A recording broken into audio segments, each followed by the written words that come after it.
The question we originally started with earlier on is, what was wrong with Starbucks? This is what we'd like to have happen. You know, we'd like the green line rather than the blue line. But the question is, why did that happen in the first place? Why did that happen in the first place? What do you remember about what I told you about Starbucks up to that point in time? What have they been doing in the years before? Looking after their staff, yeah. Giving plenty of customer satisfaction. And what did I tell you about their operating margins? They'd increased from 9.5% to 11.5%. They'd actually increased to 12% at its peak. How do you increase operating margins in a low-value restaurant-type business? You've only got two levers. You put the price up or you cut the costs. Of your costs running a restaurant, what is the single biggest cost item apart from the rent on the property? Staff. Okay? How did Starbucks raise their operating profits from 9.5% to 12.5%? They pushed the prices up and they cut back on their operating costs. Right? In fact, it's worse than that because during this period here, do you remember me telling you that they had opened 2,000 restaurants a year? 40 a week?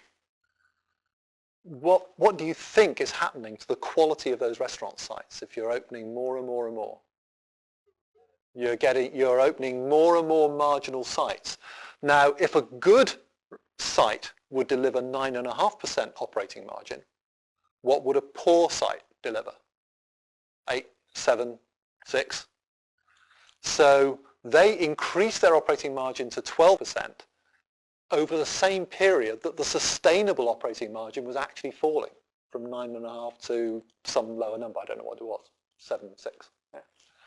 So that basically says you walk in and you ask for your coffee and they ask you to pay $2 for it and you think that a good price would be $1.70. That's what you think it should cost. And they're charging you $2. What are you going to do? You're not going to come back, are you?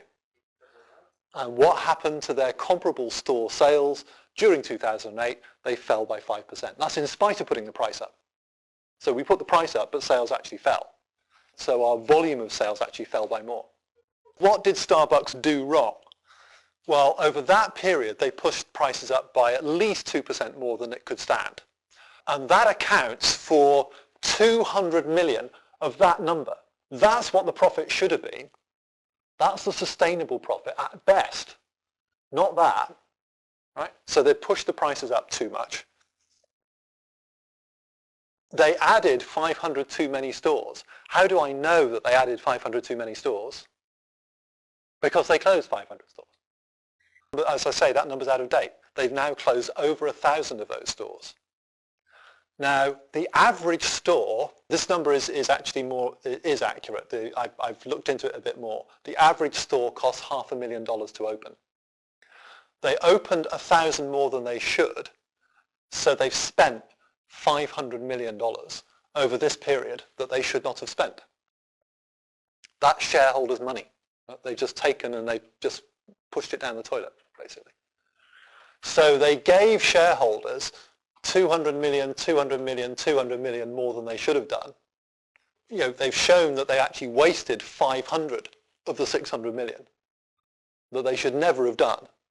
And now they're faced with the prospects of operating profits being another 300 million lower than they would otherwise have been. So there are two classes of problem they've made here. One is they've overexpanded, and the second one is they pushed their operating margin and costs. They've been too greedy with their performance. Now, why did they do that? Well, it looks like they basically buckled under pressure from the Wall Street analysts to keep on delivering profit growth that was more than sustainable.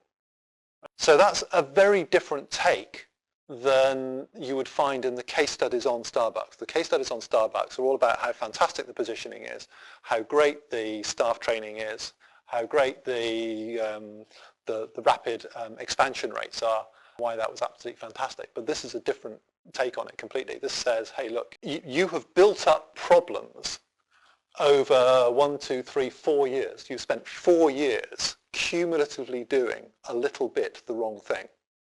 but it's all added up to a very, very big problem. Also, possibly the fact that they went to the global. Well, there's nothing wrong in principle about going global. When I gave this presentation in Brazil a little while ago, they just opened stores in Brazil, in Sao Paulo. And you think, home of coffee, that's a bit brave, right? But they were busy. They were really, really busy.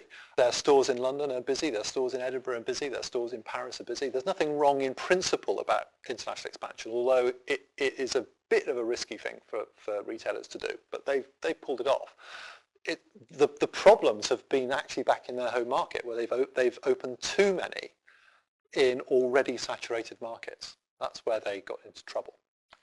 And you know, they're buckling under investor pressure again. There's a very big difference indeed between that future and that one. Very big. And I don't know which of those is going to come about. I suspect it won't be as bad as that. You know, I think they will kind of come in here somewhere.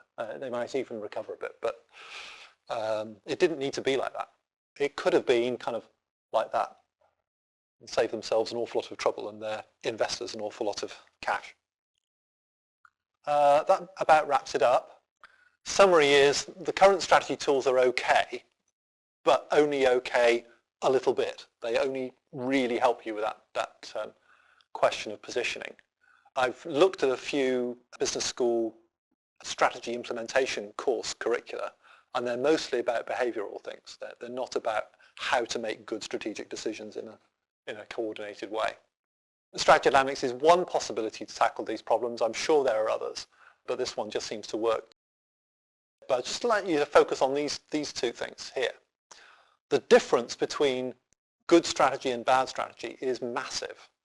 You've got Ryanair kind of up here, and you've got people like BMI kind of grovelling along the bottom. That's not a difference of a few percentage points. That's a difference of orders of magnitude between a strategy that is well run and a strategy that's not so well run. But it implies doing very much more or very much less. It's not doing 10% more or 10% less. It's really, really big numbers. You know, the medical devices case, it wasn't a case of putting in 20% more sales force. It was a question of putting in 5 times the sales force, and with huge impact on performance. So in Starbucks' case, they didn't overexpand by 50 restaurants or 20. They overexpanded by well over 1,000.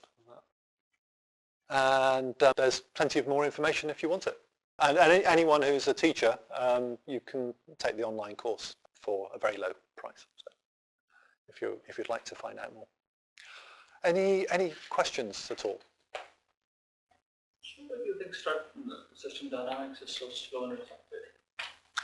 My sense of why it's so slow on its uptake in the management arena is because the management arena basically got taken over completely by economists back in the strategy anyway. The strategic management agenda got completely taken over by economists back in the 80s, and it still is actually. The resource-based view is the research on that comes from an economics point of view, and that's an incredibly strong paradigm and community to challenge, and it's not being well marketed either. That's the other problem. If you look at